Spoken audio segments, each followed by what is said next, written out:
Assalamu alaikum dear students, I am Naveed Ahmed. I am here to teach you biology for grade 12. We were discussing chapter number 26 and today's our topic of discussion is desert ecosystem. Student आप जानते हैं कि desert हम सहरा को कहते हैं.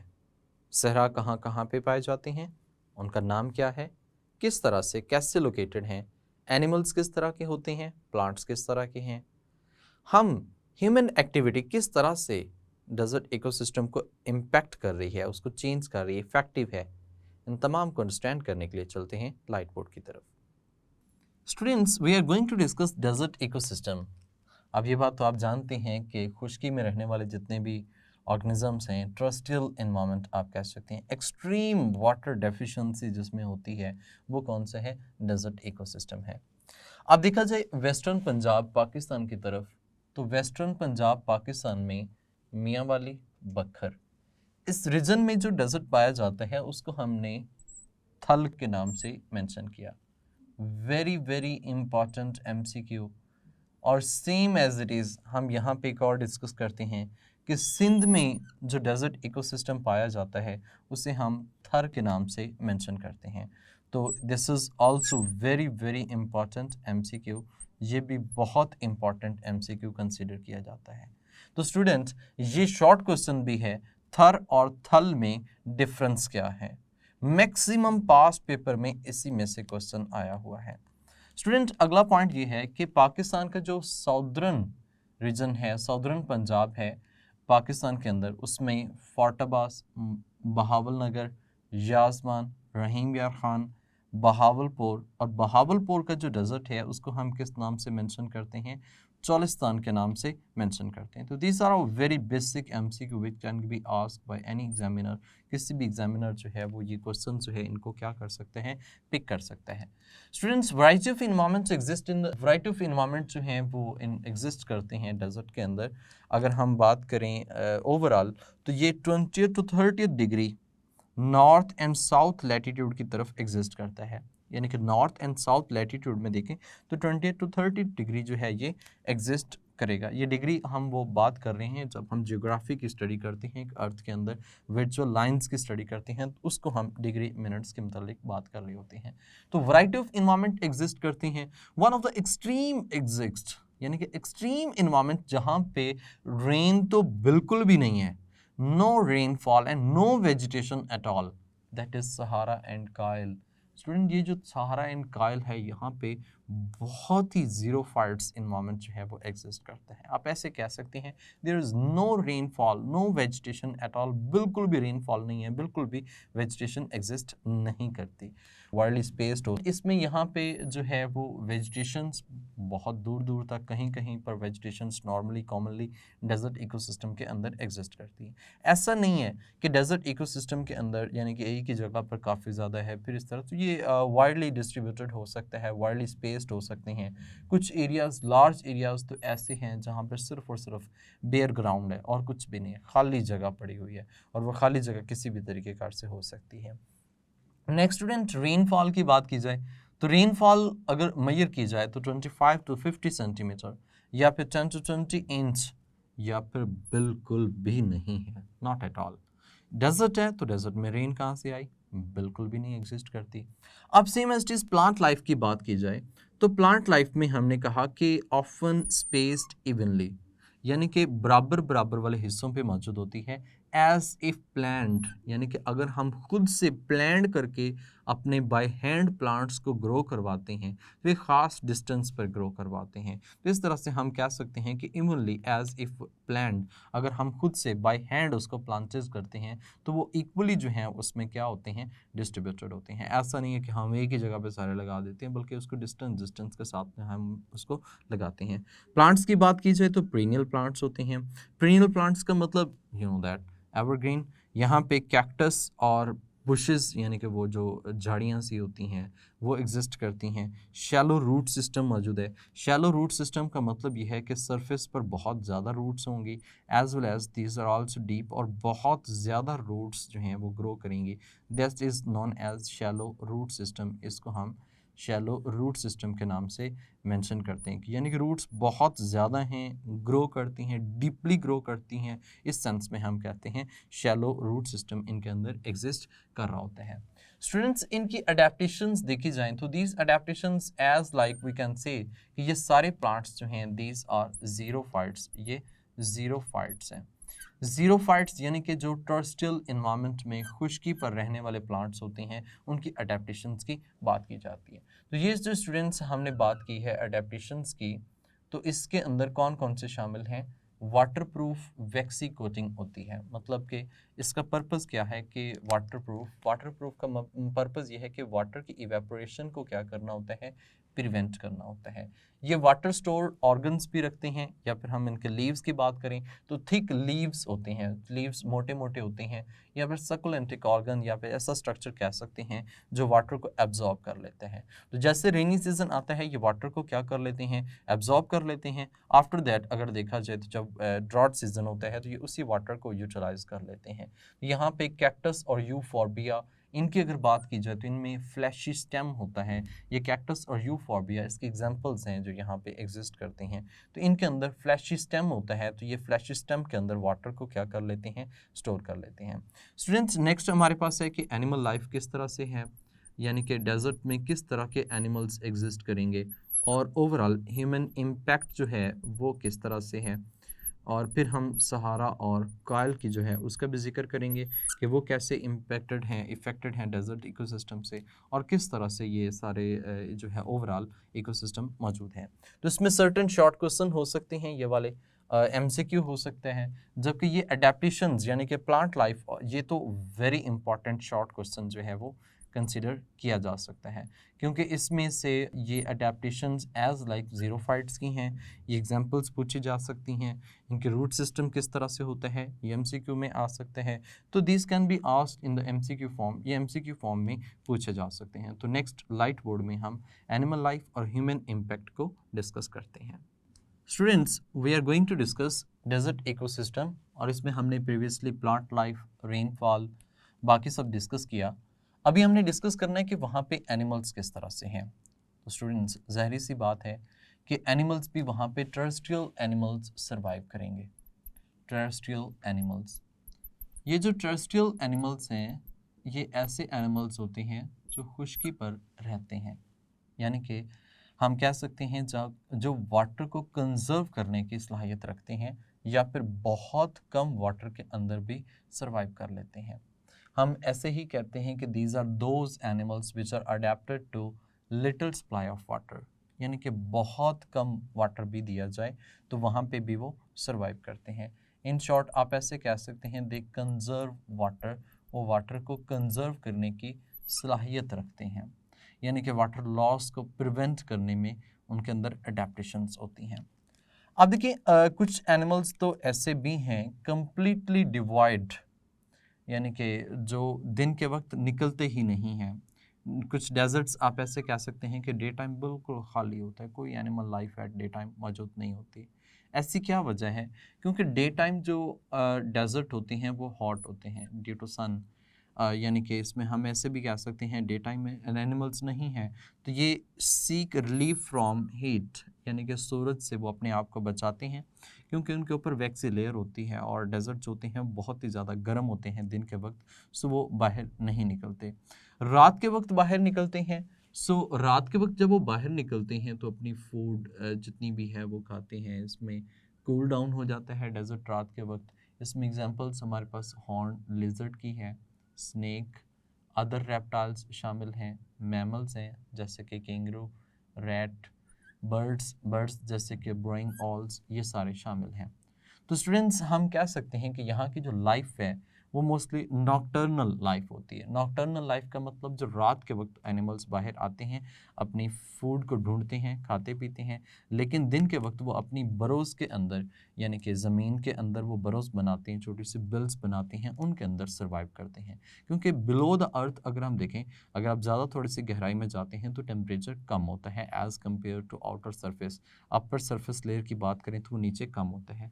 तो उन्होंने बरोज़ बनाई होती हैं, वो उनके अंदर दिन के वक्त रहते हैं ताकि वो सूरज से भी बचे रहें और हीट से भी अपने आप को बचा के रखें।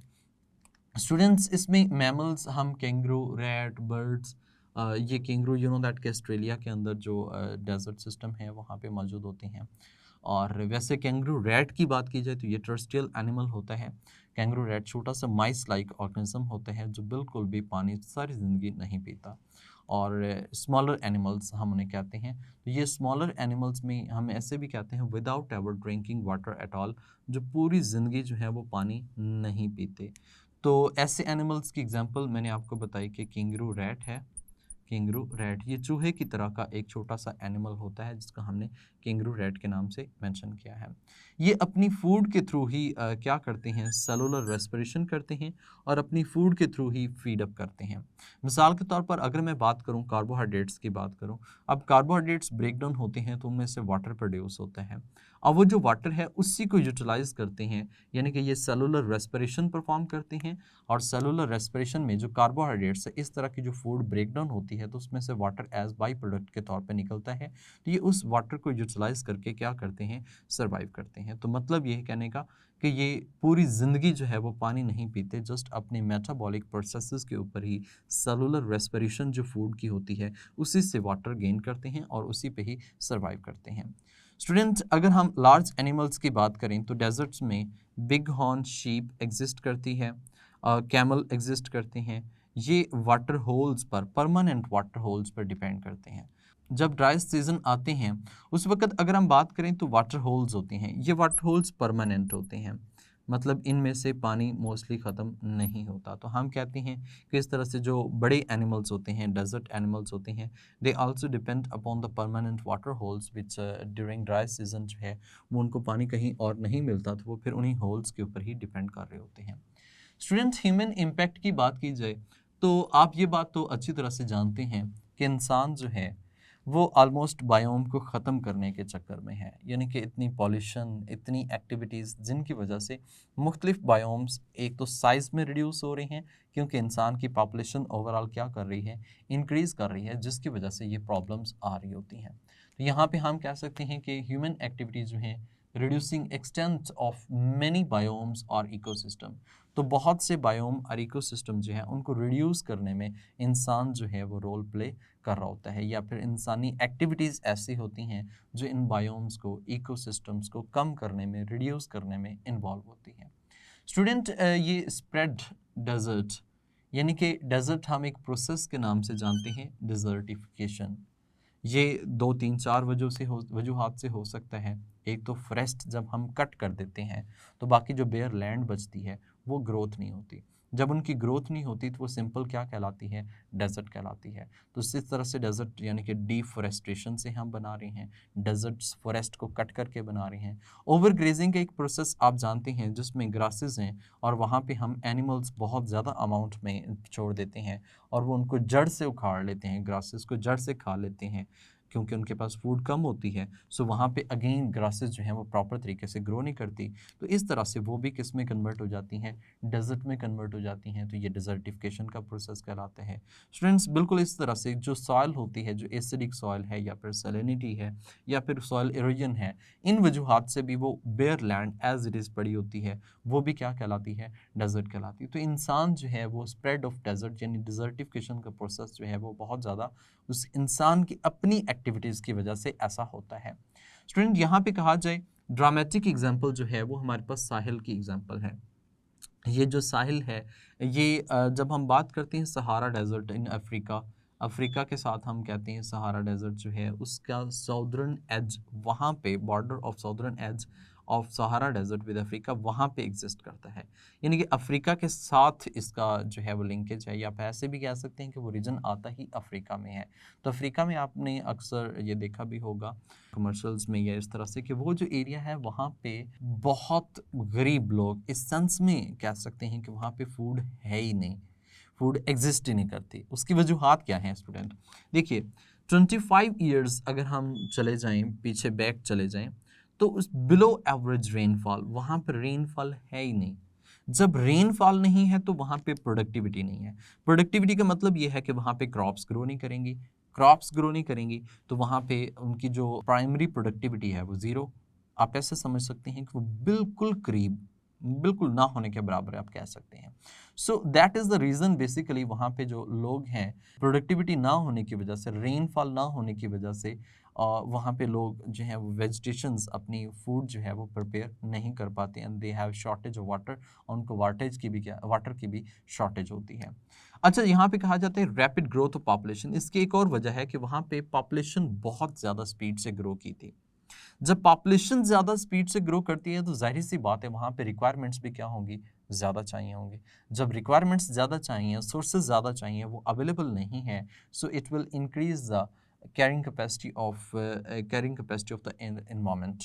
यानी कि अगर देखा जाए ना तो साहिल जो है it is a good example, और you can say that is a example of human population बहुत ज़्यादा स्पीड में वहाँ पे ग्रो की है, और अब ह्यूमन पॉपुलेशन जो है एक्सीडिंग कैरिंग कैपेसिटी, वो उस कैरिंग कैपेसिटी से एक्सीड कर रही है। कैरिंग कैपेसिटी है क्या चीज़? स्टूडेंट देखें, हर एक एनवायरनमेंट में एक सलाहियत होती है कि वो एक ख़ास नंबर ऑफ इंडिविजुअल्स ऑर्गेनिजम्स को सपोर्ट कर सकता है। जब हम उस ख़ास नंबर ऑफ इंडिविजुअल्स ऑर्गेनिजम्स के सपोर्ट से ज़्यादा हम उसमें पॉपुलेशन डालेंगे या वहाँ पे पॉपुलेशन ज़्यादा होगी as environment support, that is known as exceeding carrying capacity. तो कैरिंग कैपेसिटी एक एनवायरनमेंट की वहाँ के ख़ास पॉपुलेशन को कैरी करने की जो सलाहियत होती है उसको हम कैरिंग कैपेसिटी कहते हैं। And in science biology they can be represented as K, इसको हम के से रिप्रेजेंट कर रहे होते हैं। तो ये कैरिंग कैपेसिटी से जब पॉपुलेशन ज़्यादा होगी तो उसका रिजल्ट क्या होगा? Massive famine. मैसिव फेमीन की दो मेन वजूहात हमने डिस्कस की। एक तो हमने कहा कि लॉस ऑफ प्रोडक्टिविटी बिल्कुल लॉस हो चुकी है, और दूसरा जो है ह्यूमन पॉपुलेशन यानी कि उसकी कैरिंग कैपेसिटी पॉपुलेशन जो है बहुत ज़्यादा इंक्रीज हो चुकी है। स्टूडेंट, इस तरह की अगर सिचुएशन रहती है तो इफ़ यू रिमेंबर, अगर आपको याद हो तो आप जानते हैं कि एथियोपिया में 1980s के मिड ऑफ 1980s में एक फेमीन आया था। मिड ऑफ 1980s में एक फेमीन था, एक ट्रेजिक ये जो ट्रेजिडी थी, ये again it can be occur in Sahel, या साहिल के लोग जो एरिया है वहाँ पे भी पॉसिबल हो सकता है। तो ये एथोपिया के रीजन में इस तरह से 1980s के मिड में हुआ था, फेमीन आया था। तो ये एक एमसीक्यू के पॉइंट ऑफ व्यू से है। ये साहिल जो है ये भी एक एमसीक्यू के पॉइंट ऑफ व्यू से है। It is a example of exceeding carrying capacity, ये भी एक एमसीक्यू हो सकता है। और it can be a best short question, ये बेस्ट शॉर्ट क्वेश्चन भी हो सकता है कि what are the impacts of human impacts upon desert ecosystem पे किस तरह से इम्पैक्ट्स है, ह्यूमंस क्या क्या काम कर रहे हैं, किसकी वजह से एक डेजर्टिफिकेशन का प्रोसेस आता है, या कि what are the consequences of the massive famine के कंसिक्वेंसेस क्या हो सकते हैं। ये भी कंडीशंस आ सकती हैं, क्वेश्चन आ सकता है कि what are the conditions which can lead to a massive famine which can be a tragic, जो एक ट्रेजिक हो सकता है, ट्रेजिडी हो सकती है। तो कौन कौन सी ऐसी कंडीशंस हैं, क्या हो सकता है, किस तरह से है।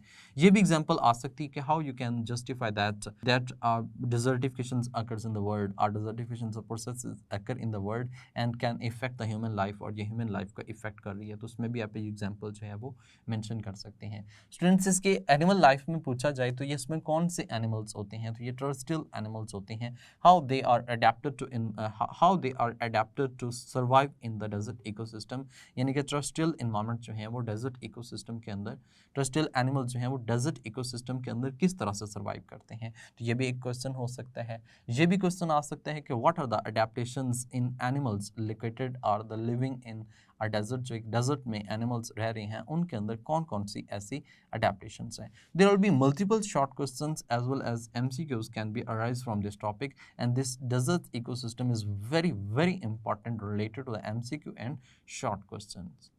जी स्टूडेंट्स, उम्मीद करता हूँ कि आपको डेजर्ट इकोसिस्टम के मुतालिक काफ़ी मालूमात हासिल हो चुकी होंगी। And one of them you have studied about Sahel, के साहिल के लोग जो हैं किस तरह से they have loss productivity in that environment, तो वो किस तरह से सर्वाइव कर रहे होंगे। द शॉर्टेज ऑफ वाटर की बहुत शॉर्टेज है, नो रेन भी नहीं है, इवन वेजिटेशंस बहुत कम है, उनका इन्वायरमेंट की कैरिंग कैपेसिटी जो है उससे एक्सीड कर चुका है, यानी कि वो प्रॉब्लम में है, they are in the problem, and maybe हो सकता है कि आगे फेमीन के चांसेस भी हों। तो स्टूडेंट, ओवरऑल अगर इस टॉपिक में एकेडमिक पॉइंट ऑफ व्यू से देखा जाए तो मैनी शॉर्ट क्वेश्चंस एमसीक्यूज जो हमने डिस्कस किए हैं during the lecture which can be asked in the paper. और ये थर और थर का MCQ जो है ये बहुत इम्पॉर्टेंट है। सेम एज इट इज़ जो हमने इसमें पढ़ा है कि साहिल जो है ये इसमें लोग एक्सेप्ट लोग जो हैं वो ज़्यादा हो रहे हैं, पॉपुलेशन बढ़ रही है और प्रॉब्लम्स क्रिएट हो रही हैं। ये भी एक शॉर्ट क्वेश्चन के तौर पे पूछा जा सकता है। स्टूडेंट्स, इससे नेक्स्ट हम टंड्रा इकोसिस्टम को डिस्कस करेंगे, वो हम नेक्स्ट लेक्चर में डिस्कस करेंगे। तब तक के लिए मुझे इजाज़त दें, अपना ख्याल रखिएगा। अल्लाह हाफिज़।